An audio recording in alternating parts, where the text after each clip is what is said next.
when I was about 11 at the time, I believe. It was my mom and dad's 25th anniversary, and they were going to have a big party. In fact, we did have one. They had a band and everything. It was like a big thing for them. And my brothers and sisters decided, as a gift to them, to surprise them with a trip uh, to Colorado. I mean, it's not like going to Paris or something, but it was what they could afford. But they put together, had hotels set up and gave them some cash to be able to spend while they're there and all that kind of stuff. But they excluded me because I think I was younger than that. I think I was more like 9 or 10 at the time. And the day they surprised my parents with it was when I found out about it. And it really hurt my feelings. I actually stormed out of the room. When I sat on the front porch crying my eyes out because they had left me out of this whole thing. And I loved giving gifts and having surprises and stuff like that. And when I think, if I remember right, my oldest brother came out to talk to me about it, he tried to explain it away. Well, we were afraid you wouldn't be able to keep a secret, and he came up with quite a few different excuses as to why I was not told or made part of it, and it just didn't really listen to my feelings so much. I think he did to kind of threw out a bit of an apology, but it didn't hold a lot of power to it because it just wasn't said in a way that it felt good. Hello, it's Gina And Don with Focused Healthy Family. This is podcast number 59. And today we're going to talk about feelings. And listening to feelings. But before we get into that, as well as the follow-up to our scenario, we'd like to hear a word from our sponsor.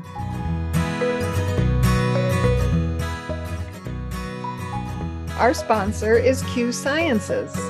I've been a representative for Q Sciences for over a year. I found this company through a friend and did some research and reading about these products.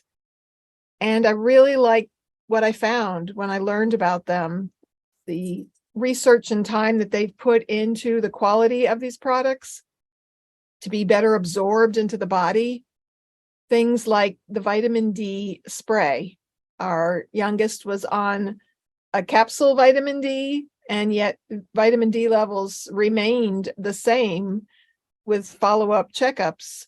And with the spray, it increased. Pretty strong. Almost double. Yeah. And I mean, we're talking her levels were maybe 20, and I want to say they went up to 47 or something around that range. And the sleep spray is another great one. It's got melatonin, 5-HTP, and I believe another herbal supplement in there. And because it's a spray, you spray it on your tongue, it gets absorbed more quickly into your body to be more effective to help you in the moment. We're using the B12 spray. We've used the vitamin C spray. They have a Q Max product, which is a multivitamin. And they also have the CBD, different, a variety of different. It's full spectrum hemp oils. Yes. They even have a THC-free version. It comes in different flavors. There is a mushroom. Oh yeah. Armor. It's called Q Armor. It's a powder, and I get the chai flavor. Put it in my chai tea for a double chai drink. So instead of as they say, flushing your supplements down, well, the toilet or the drain, you want to get something like this that's fully absorbed. It's like flushing money down the toilet too, if you're not using a supplement that absorbs well and does well for your body. So that's what Q Science is really about. It's a good, well absorbed, high nutrient product. They have multiple products. They have child specific products. They now also have some facial cream products. I've been using a night cream to minimize the effects of sunlight and stress and aging. on my skin. And they have a hemp lotion. That's also a wonderful product that we've tried. So check us out, learn more. You can find the link at our website. www.focusedhealthyfamily.com. You can also go to focusedhealthyfamily.com/Q Sciences, the letter Q and Sciences With an S at the end. with the S at the end. Yes.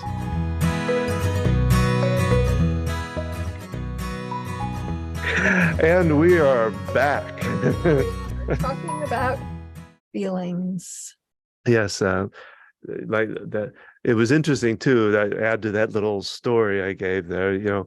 My mom and dad went on this trip to Colorado, and another surprise they did for him was. Now, my mom and dad were not heavy drinkers or anything, but they did like to have what they used to call highballs. I don't know if they still call them that, but it was usually bourbon and like 7-Up or something like that. So to surprise them, they bought a really nice bottle of bourbon. I can't remember, probably whatever the favorite brand was. And I know, because it was the type that comes in a velvet, blue velvet, real nice little pouch kind of thing. Crown, that's it. And so, not telling them, after my mom had packed everything and dad packed everything, they opened up one of the suitcases and stuffed it inside for them to find when they got to their hotel. Well, Something you couldn't do today. well, yeah, well, they were driving, they weren't flying, so it wasn't, they were going to drive out there. So what they didn't think about was they were going to Colorado, and they decided, and they didn't even go to the hotel first. They decided to go up to Pikes Peak, which is one of the highest elevations, I think, in Colorado. And so, of course, there the air gets a bit thinner. And when they got back down and got to the hotel and opened up their suitcase, they found that the whiskey bottle had exploded in their suitcase. And not only just getting whiskey all over, but the blue of the little sack or whatever bled all over their clothes.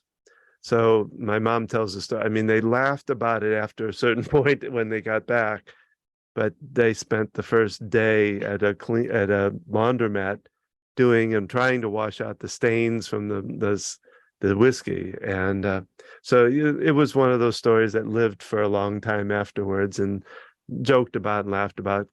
They still enjoyed their vacation, but anyway, so it was a little fun part of the story. So talking about the feelings. So we posed the scenario Tuesday, and we'll just kind of recap it here. Your child comes to you crying and upset because someone was mean to them, criticized them, or hurt their feelings in some way. And let's play the scenario. Your child comes to you crying and upset because someone has been mean to them or criticized them or emotionally hurt them in some way. Mom, Mike is so mean. I hate him. He called me stupid in front of our entire class, and he is supposed to be my best friend. Was. I can't believe this. Now I don't have a best friend, and the whole class thinks I'm stupid. Okay, so how would you respond if you hadn't listened to Tuesday? What might you say to this child? Matt, this is very likely that this has happened with one of your kids. And how did you respond? Were you happy with how you responded? How would you have responded to me sitting on that porch, Yes. crying my eyes out and sad? And come on, Don. it's not so bad. Big deal. You're still there. They still got the gift, and your name was on it, and that still wasn't good enough, though. And so how does that feel when someone says that to you? No, it didn't feel good at all. It felt like I was just invisible, or not even being heard with what I was feeling. And so when they explain it away, well, we didn't know if you could keep the secret, and we figured. It would just made me mad, that they didn't think enough of me to want me to be part of this, and that they even just didn't even, or they, it probably went through my mind that they didn't really even care that if I was part of it. So in this scenario, your child's coming to you about something someone else has said or done. And, you might respond in a way that you might say, don't be so upset. It's not that bad. He will change. You'll change your mind over time, and we'll apologize, but you'll be okay. We'll apologize. They'll apologize. I said we'll apologize, meaning from them. They're like if my brother came down here,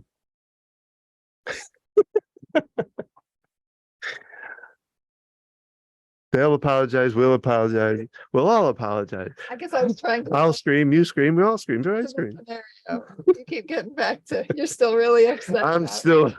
Damn it. Prize for. I'll get you back. 25th anniversary. That was. I'll leave you out of our 25th. Well, we're past our 25th anniversary. That was probably 40 years ago, Don. No, I meant our. No, that their 25th anniversary. Oh yeah, it was. I'm trying to think. It was. No, It was 19. I think it was 70. I don't remember. Years ago. It's 1971, I think. 70 or 71, I believe. So back to the scenario that we presented before Don got lost in his story. I'm still there. I don't know what I'm going to These do. things can last. You know what? Well, I the think what scars from it. benefits you is tapping on it, even though they left me out. They left me out. They didn't tell me about the surprise. They didn't trust me. They didn't think I was old enough. I'll show them. I was so mad. Serves them right that the bourbon exploded on the clothes. I had nothing Well, to do with wasn't that. mom and dad's fault. I had nothing to do with that. Yeah. So So I your mean, what? child's upset. Their feelings have been hurt. A friend has said something mean or done something to upset them, and you might go, "Well, what did you do to him?" Yeah. Thinking that something else might have happened first, or you justify well, maybe they're just having a bad day. Maybe Taking their side of it, something else happened. You don't understand, or you try to fix it. You want to make it better, amend for it, which isn't necessarily a bad thing, but you want to first be able to understand what they're really feeling to be able to even try to give any advice or try to amend for it. Yeah, you might even jump in. I'm going to call their mother right now and fix this. We won't let this happen again. So, how does the child come out feeling when we respond in these different ways? We're basically dismissing their feelings by telling them to get over it, justifying the other person, jumping to finding a solution right away. Think about when you're upset and something happens. I had a rough day at work. Something happened and I just want to vent about it. And I come to share it with you. I don't want you to fix it. I don't want you to justify and take the other person's side. I just want to feel heard. I want to feel acknowledged. Well, and it can anger. They in the like in my little child's mind back then, they don't care. They really don't care. They don't give a what about me, or something like that. Not that feel invisible or ignored, misunderstood, underappreciated. We tend to, as a child especially, we have to interpret it or take it in as best we know how to do it, because at a lot of times at like the age I wasn't able to really address my feelings myself.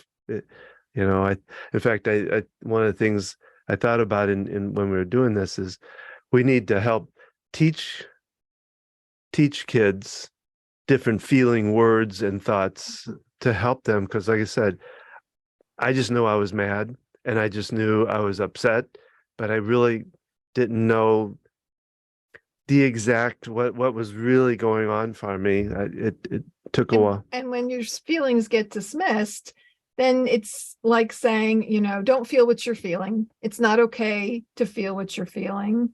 And so the child learns to not trust their own feelings. It can affect their confidence, their self-esteem, their ability to speak up for themselves. And, how do they go about resolving an issue in the future if something happens where they get offended or they're upset by something someone says? Yeah, well, and that's one big thing that we talk about a lot is we want kids to be able to resolve things themselves and learn how to manage their own thoughts, feelings, ideas, and all of that. And if we just smudge over them, we don't give them that opportunity to learn how to deal with things themselves, how to deal with their feelings, manage their own feelings. And you talked about something very important, Don, giving names for feelings. Mm-hmm. We have lists of feeling words. When we do our parent communication workshop, we give out a list of feeling words. It's easy to look up some different feeling words and have those around for use. So now we're going to talk about some tips and how you could respond to this situation. The first thing you can do is just naming that feeling. Wow, that must really hurt. Yeah. And then be quiet. That's I always talk about the feelings and then shut up, because that's what gets us in trouble, I think, especially as parents, is we may even say something like, wow, that's really hurt. And then we just keep going and try to justify again all of it. I see you're upset, but it's going to be okay. Yeah. We didn't mean to exclude you. It's okay. We really should use that scenario instead. Which scenario is Your that? scenario. Oh. Well, yeah. So once I can go back through it. once you're just naming the feelings and having on hand a list of feeling words can be very helpful. Another way to respond. Well, just using simple answers like, wow. And again, the big part of this is to shut up afterwards, And it's not really an answer. It's a one-word response to let the person know that you've heard what they said. If someone comes to you and explains something and you just blankly stare at them, you feel like, how does that feel? Yeah. You don't really feel heard, or you don't know if they're zoning out. Make some kind of utterances. It helps to give a little bit of a verbal response. Oh. Well, and I experimented with that one after I kind of started getting the picture of that. You like we've talked about before, you kind of took on this whole idea of communication and feelings and all that very early in our kids' childhood. I was a little later in doing it, but once I did, I can remember with our youngest one, her coming downstairs one time, just really going to town about something one of her friends did on the internet. And I thought, I'm going to really, really do this, And I think the first thing I said is, wow, you're really upset. And then I just shut up. And she kept going. Now, she is a talker, so it doesn't take much for her to continue talking, but she continued to talk. And throughout the conversation, I think I did this 4 or 5 times. I would go, really? Wow. And she kept going. And I think when I finally got to the final one, I looked at her and I said, actually, I didn't say anything. I stopped and just was quiet. And she said, I think I know what I need to do. And she turned around and went upstairs and solved it. And I guess I didn't even say, is there any way I could help you or anything like that? She did it all on her own.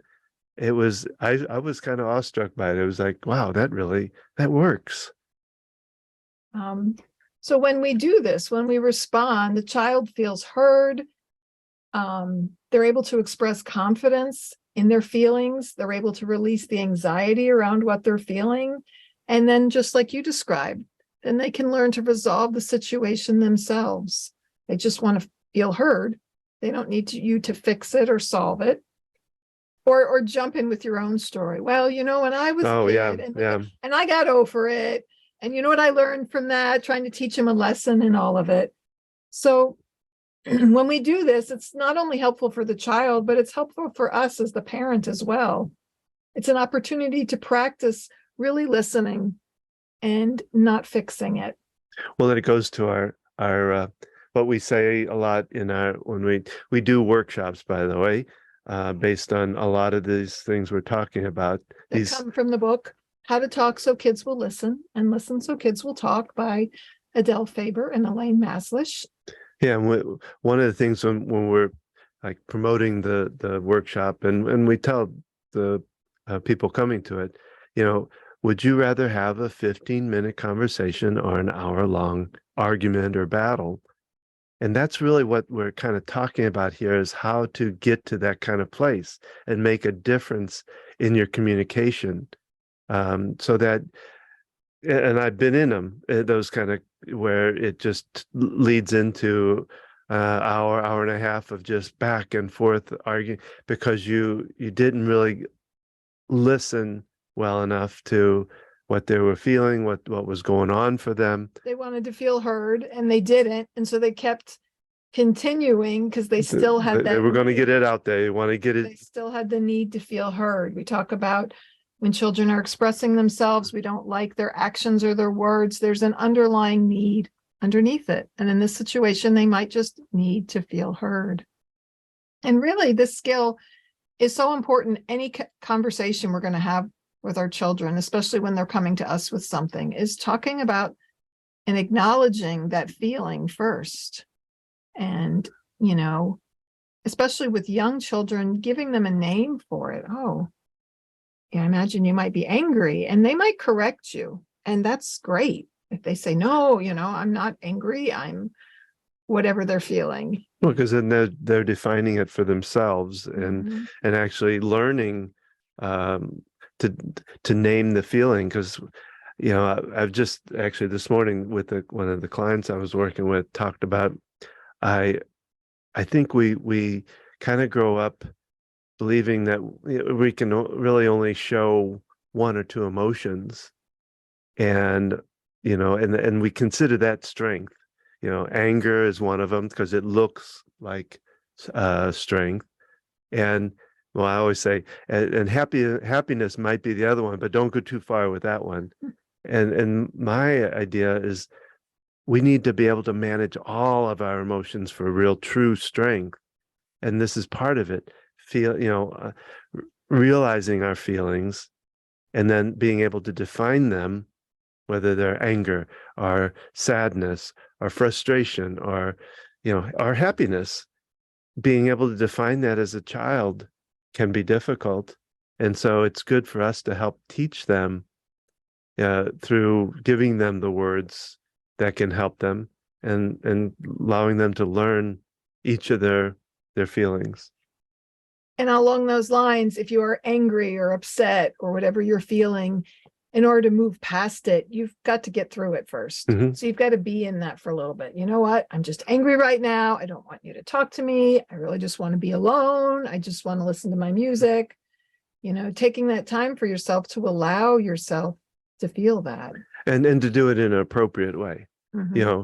Be able to show anger by punching a pillow, or going outside and screaming, or stomping out in the yard or something like that, versus hurting somebody else or doing that. So you want to get anger out, you want to get all of them out, but do it in a way that's appropriate. I also talk about this client this morning started to cry. Her emotions came out. And she said, her mother used to tell her, just stop that crying, Well, that's an important thing to do, is to be able to let it out and let the sadness out. And I was telling her, one of the things I tend to do is, if I'm in a situation, like a business meeting or something like that, and I'm feeling sad for some reason, and I want to cry, I'll negotiate with my brain. I'm not in a good situation. I'll feel the sadness, but I'll cry later, and so that I can still feel it, and I don't have to express it quite that way right now. I can come back later to it and address it later. So just this kind of a fun thing that I do to still manage the feelings. What are you up to? So I was doing some research, excuse me, allergies this time of year, in preparation for this and for writing a blog to go along with it. And I found an article from Parenting for Brain is the name of the website. And I don't have the name of the article here, but they talk about parents dismissing dismissive reactions that they can have towards children's negative emotions. So they talk about positive and negative emotions, which, you know, more important than labeling emotions as positive and negative is just acknowledging them and recognizing what they are. So things that parents, we often say, oh, don't be a crybaby. It's not a big deal. You shouldn't feel that way. So you're literally telling them not to feel what they're feeling. Oh my. Don't be so sensitive. I got that one a lot. Just forget about it and move on. Forget about it. Don't dwell on it. It's not that important.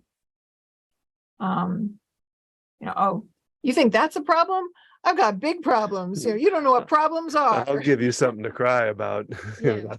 I never got that one, but yeah, maybe the sensitive one. Well, I didn't get a direct saying of it, you know, but my family always kind of put me as the emotional one, you know, and that didn't feel very good because Sensitive one. yeah. And you know, something that speaking of that, I mean, one of the things I kind of started to realize in that idea of being the sensitive one is actually to me a good thing. But we mark it as bad because if you think about it, if you're a sensitive person, if you're tuned into your feelings, into yourself, that can be very helpful because you can be ahead of when it comes to sicknesses, you're tuned in so much that you can feel something not right and catch it in advance. And the same thing with your thoughts. If you're tuned in and you're sensitive to them, you can catch the negative stuff and begin to change it. And it's sad that we smush that down. And even more so for boys in our culture. Oh yeah. Yeah. That having those strong emotions and feelings, you know, be a man. I remember our youngest was probably 4 going to the dentist, and yeah. Oh, that's another whole feeling because that was lots of because challenges with dentists with our oldest child. I'm trying to remember what the dentist said to him. Something like something along those lines. Toughen up, be a man. yeah. Well, yeah. And Be a big boy, or well, I mean, that one dentist I remember like wrestled with him, trying to open his mouth, saying, "Just open your mouth so I can do this," you know, and screaming at him. Yeah, that's another whole. That could be a podcast all by itself. But yeah, but in those moments, you know, recognizing, I imagine this is scary, you know, and not. Yeah, we have to be careful not to put words in their mouth, you know, but really looking at how they're feeling, and even if they're not saying it out loud with words, their facial expressions, which brings me to another thought, even more than what we say to our kids, how we say it, our body language, our facial expressions, you know, or if we're being sarcastic, all these oh gosh, yes, have an impact too on our children, and when we're dealing with the situation and trying to be there and be supportive for them. I mean, as a child, we used to pose sarcasm as humor. And I think there's like this fine line with it where it gets to be sharp and hurtful and stuff like that. So sarcasm, I don't know, it's a delicate thing to play with because like I said, it can be very hurtful. It can be funny.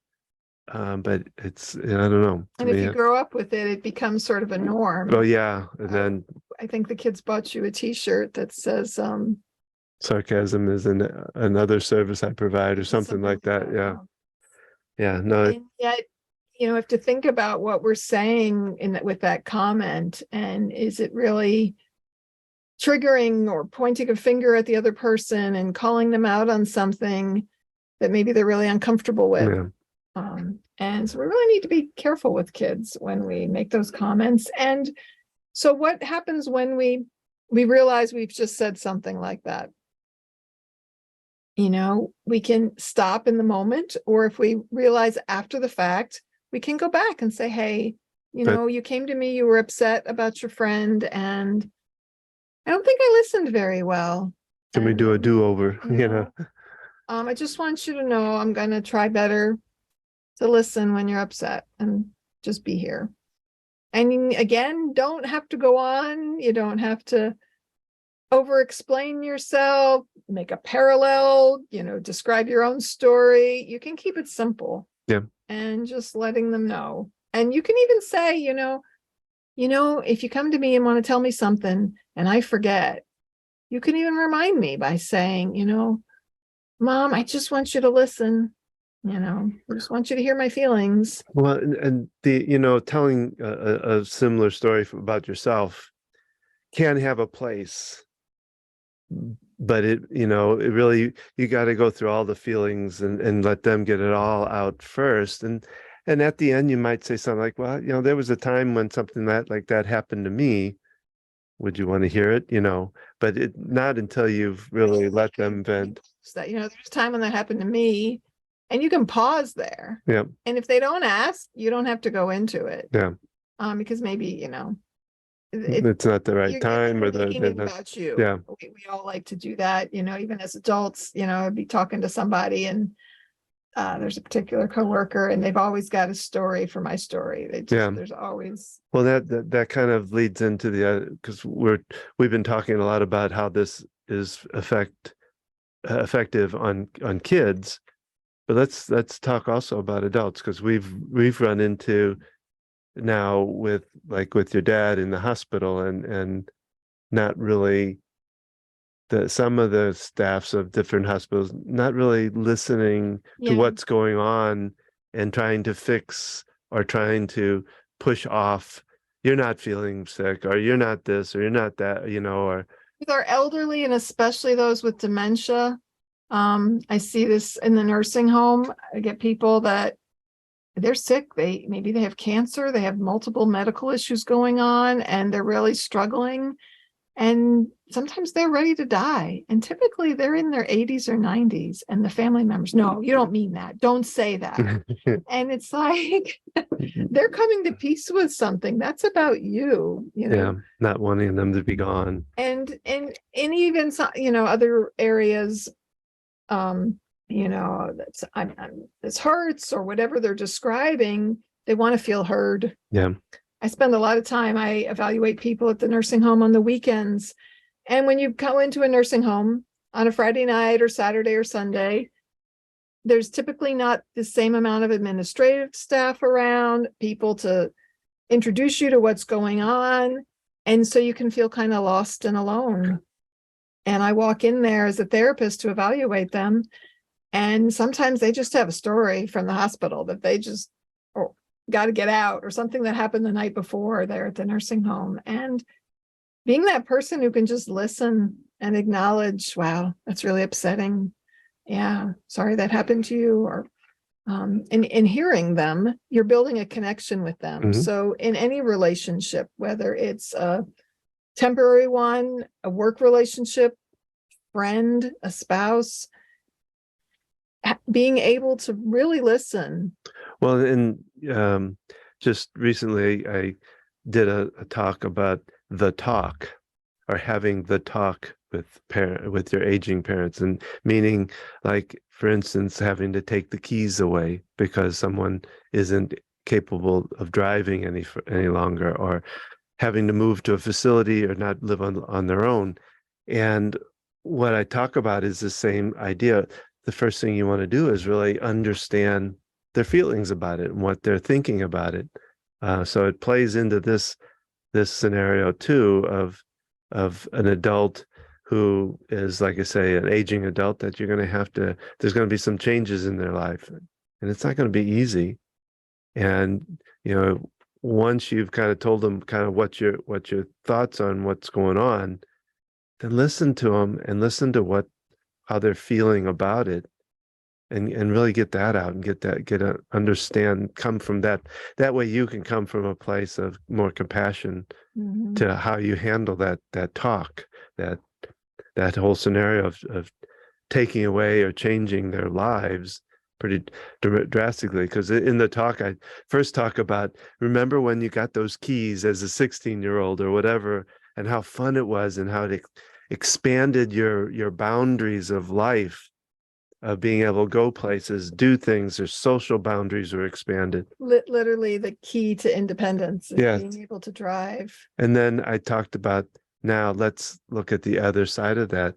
When the roles have changed, you now have become parent to your parent, and you have to do the reverse. You have to take it away. And that contracting their boundaries, limiting their mobility, all that.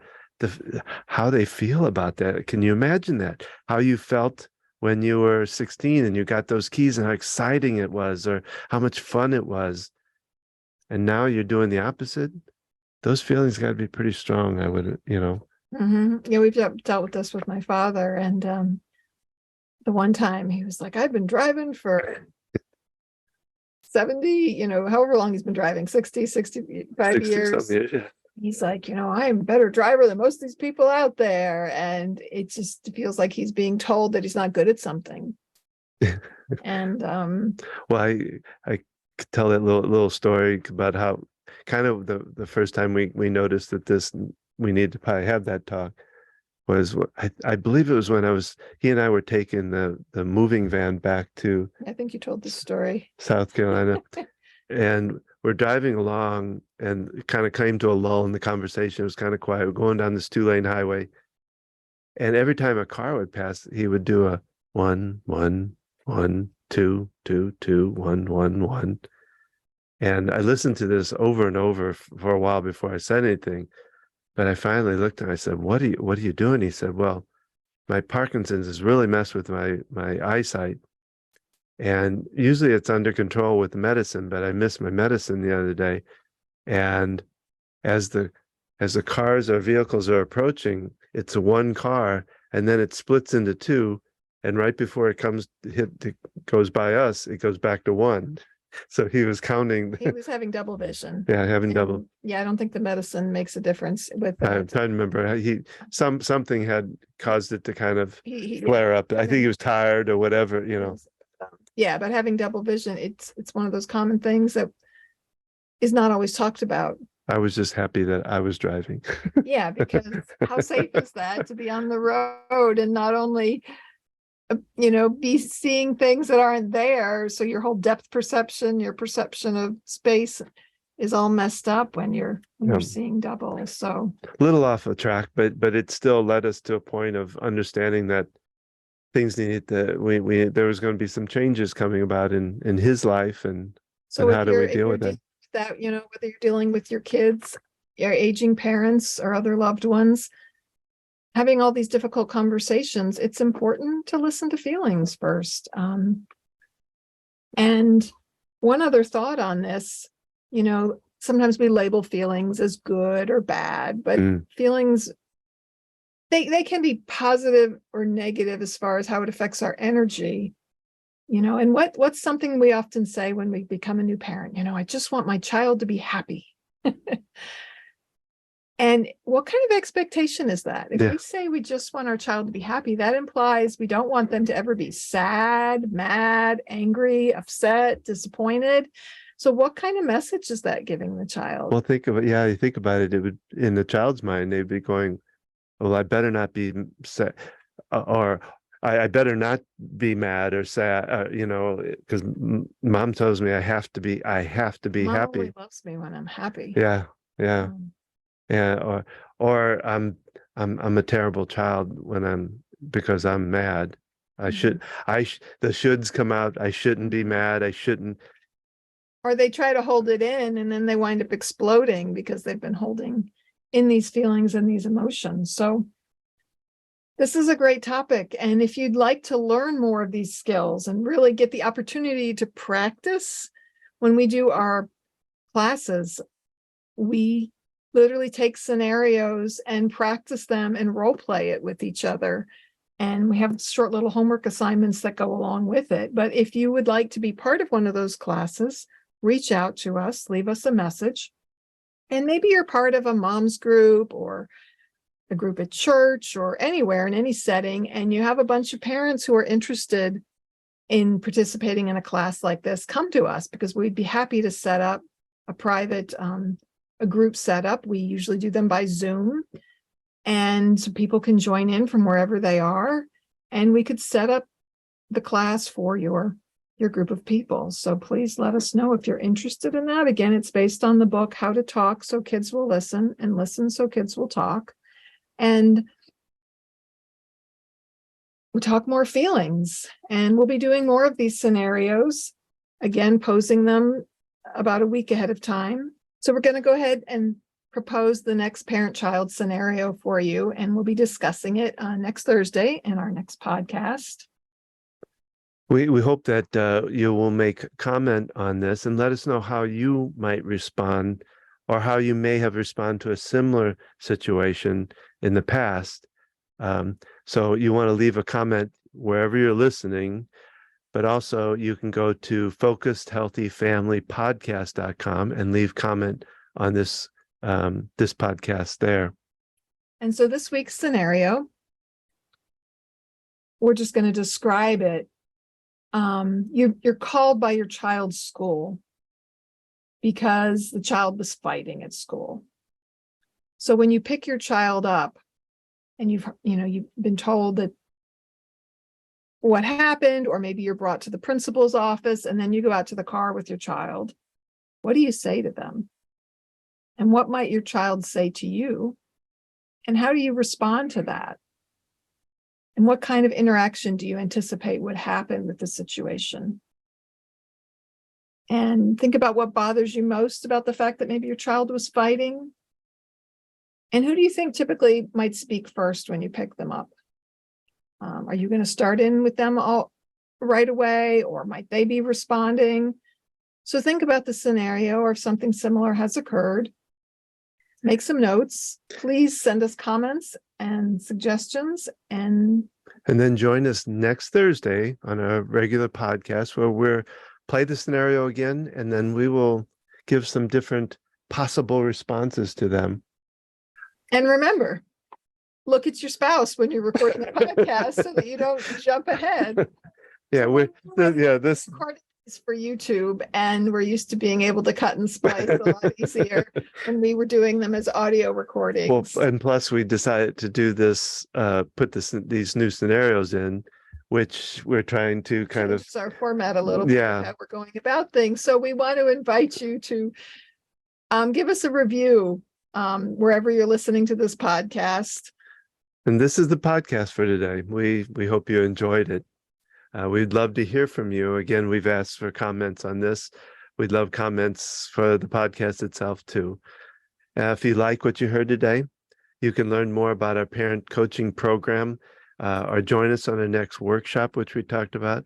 Make sure to listen Tuesdays for our Tuesday tips for parents. Those are short podcasts, typically 10 to 15 minutes in length, with just, a quick little parenting tip. And some of the tips really apply, thinking about the sandwich generation, caring for elderly or aging parents. Well, and you can sign up. We also have an email Tuesday tips too, which you can find on, you can find out all about this in our blogs, workshops, by going to focusedhealthyfamily.com. That's focus with an ED. You can join us on Facebook at Focused Healthy Family. You can find us on Instagram at Gina at Focused Healthy Family. And again, remember, how you speak to your child shapes their future and yours. Thanks.